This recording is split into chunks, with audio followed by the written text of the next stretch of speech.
नमस्कार सगळ्यांना। पहिले मराठीमध्ये करू आपण, नंतर हिंदीमध्ये करू। तर 6 जूनला आपण सगळ्यांनी पाहिलं, दिल्लीच्या जंतर मंतरवर हजारो लोक आले होते काँग्रेस जनता पार्टीच्या शांतीपूर्ण आंदोलनासाठी। याच्यावर एक गोष्ट सिद्ध झालेली आता की या देशाचा जो तरुण आहे, जो युथ आहे, तो आता घाबरणार नाहीये, तो आता मागे सरकणार नाहीये। नीटच्या परीक्षेत आतापर्यंत 6-7 विद्यार्थ्यांनी आत्महत्या केलेली आहे। सीबीएसईचे जे 17 लाख स्टुडंट्स आहेत त्यांचं फ्युचर अफेक्ट झालेलं आहे। एसएससी जीडीचे अजून 16 लाख स्टुडंट्स आहेत, त्यांचं फ्युचर अफेक्ट झालेलं आहे।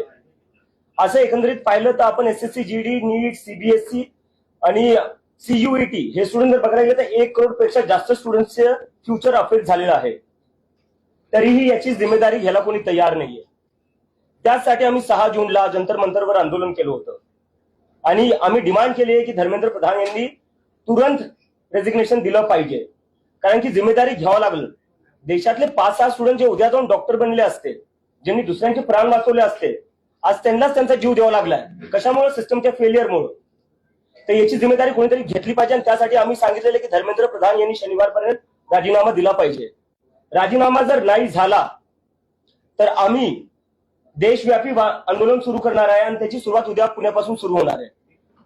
पुण्यात उद्या 4 वाजता आम्ही आमचा शांतीपूर्ण प्रोटेस्ट करणार आहे आणि त्यानंतर आम्ही लखनौ, अमृतसर, जयपूर, बँगलोर इथेही आम्ही प्रोटेस्ट करणार आहे। तर आमची परत एकदा विनंती आहे की तुम्ही काही करून जिम्मेदारी घ्या, नैतिक जिम्मेदारी घ्या। तुमच्यामुळे स्टुडंट आत्महत्या करतायत, लाखो करोडो स्टुडंटचं भविष्य बर्बाद होतंय तुमच्यामुळे, सगळं वाटोळ होऊ लागलं स्टुडंटचं। याची कोणीतरी जिम्मेदारी घ्यायला पाहिजे। देशात आज अकाउंटेबिलिटी राहिली कुठे? स्टुडंट्स ओरडू लागले, थकून चालले, पेपर लीक होऊ लागले, सर्व्हर डाऊन होऊ लागले। कोण जिम्मेदारी घेणार याची आणि कधीपर्यंत असं चालणार आहे?